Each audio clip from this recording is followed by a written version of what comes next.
سوال یہ کیا گیا ہے کہ قرآن کریم کے اندر آیا ہے کہ سورج کسی تالاب میں جا کر غروب ہو جاتا ہے۔ یہ جو اعتراض ہے یہ دراصل ایک آیت کو پیش نظر رکھ کر اعتراض بنایا گیا ہے۔ وہ کون سی آیت ہے؟ سب سے پہلے آپ آیت سنیں، اس کا پس منظر سنیں اور پھر ان کے اعتراض کو دیکھیں، سمجھ میں آئے گا کہ ان کے اعتراض کے اندر کیا حقیقت ہے۔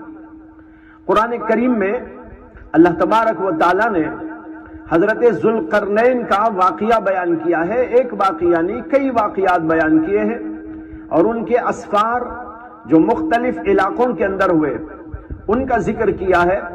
ان کا ایک سفر مغربی علاقے میں ہوا، ایک سفر ان کا مشرقی علاقے میں ہوا، اور پھر کسی اور علاقے کے اندر ہوا۔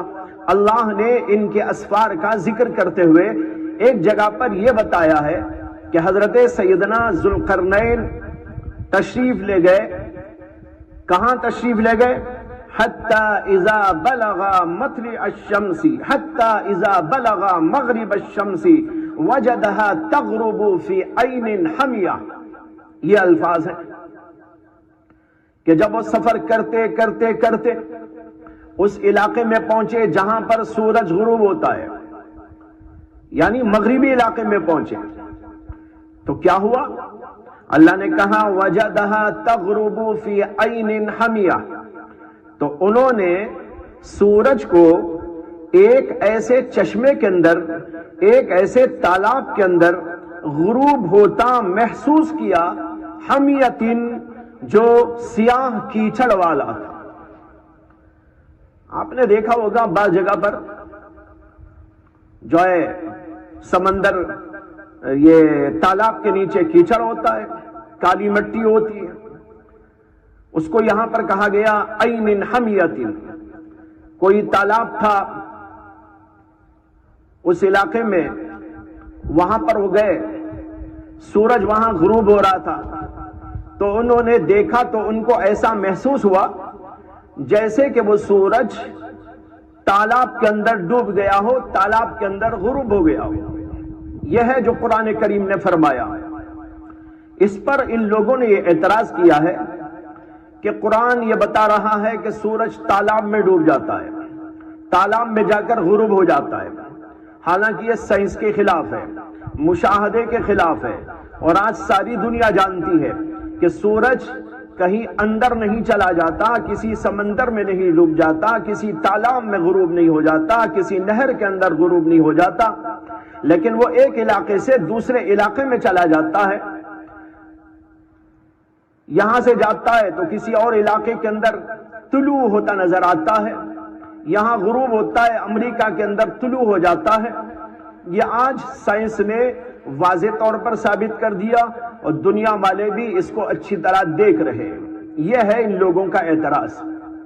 اس اعتراض کا جواب یہ ہے کہ اللہ نے یہ نہیں فرمایا ہے کہ سورج تالاب میں غروب ہوا، بلکہ قرآن کے الفاظ دیکھیے کتنے صاف ہیں۔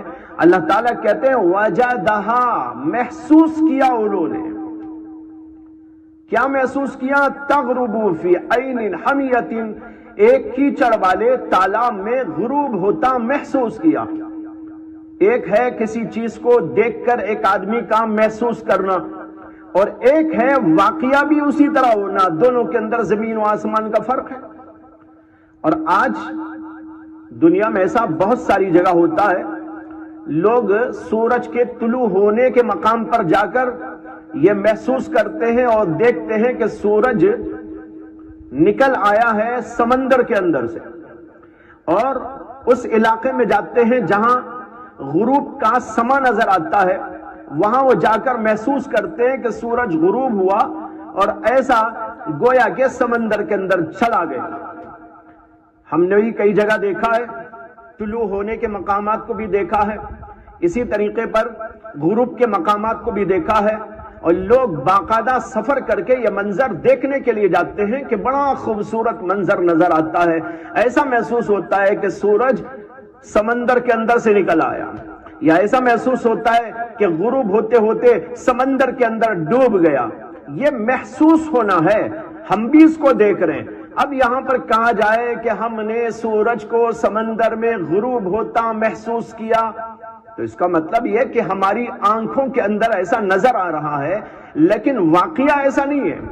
یہاں اللہ نے واقعہ نہیں بیان کیا ہے کہ سورج کہاں غروب ہوتا ہے کہاں نہیں ہوتا، بلکہ اللہ نے یہاں یہ بیان کیا ہے کہ حضرت ذوالقرنین کو ایسا محسوس ہوا۔ وہ تو ہم کو بھی محسوس ہوتا ہے، آپ کو بھی محسوس ہوتا ہے، اور آج دنیا کے ایسے خطے اور علاقے موجود ہیں جہاں پر لوگ یہ منظر اور بھلا منظر دیکھنے کے لیے جاتے ہیں۔ تو کیا یہ جتنے لوگ دیکھتے ہیں وہ یہ دیکھتے ہیں کہ سورج سمندر میں غروب ہو گیا؟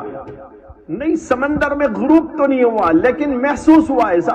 یہ اللہ کی قدرت کی ایک عجیب نشانی ہے، اور ہماری آنکھیں ایسا چکا چوند ہو جاتی ہیں کہ ایسا محسوس کرتی ہیں۔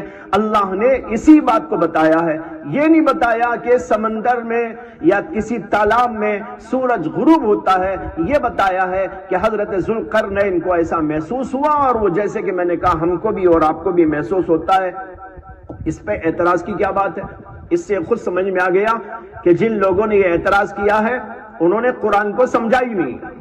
اولاً تو یہ جتنے لوگ اس طرح کے اعتراضات کو اٹھاتے ہیں ان کی اصل زبان عربی نہیں ہے، اور اس لیے جگہ جگہ ٹھوکریں کھاتے ہیں قرآن کو سمجھنے میں، حدیثوں کو سمجھنے میں، دین کو سمجھنے میں جگہ جگہ ٹھوکریں کھاتے ہیں، اس لیے کہ ان کی زبان نہیں، اور جو ان میں ماہرین ہوتے ہیں ان میں تعصب بھرا ہوا ہوتا ہے، تو لوگوں کے درمیان میں شکوک و شبہات پھیلانے کے لیے جانتے بوجھتے اس طرح کے اعتراضات کو اچھالتے ہیں۔ اب دیکھیے کتنا نامعقول اعتراض ہے۔ اللہ نے صاف کہا وَجَدَهَا تَغْرُبُ فِي عَيْنٍ حَمِيَّةٍ، اور یہ اس کے خلاف یہ ترجمانی کر رہے ہیں قرآن کریم کی، اور قرآن کریم کے اوپر اسی بنیاد پر اعتراض کر رہے ہیں۔ معلوم ہوا کہ اعتراض نہایت بے حقیقت اعتراض ہے، نامعقول اعتراض ہے۔ اسلام نے اور قرآن نے جو حقائق پیش کیے الحمدللہ اس کے اوپر آج تک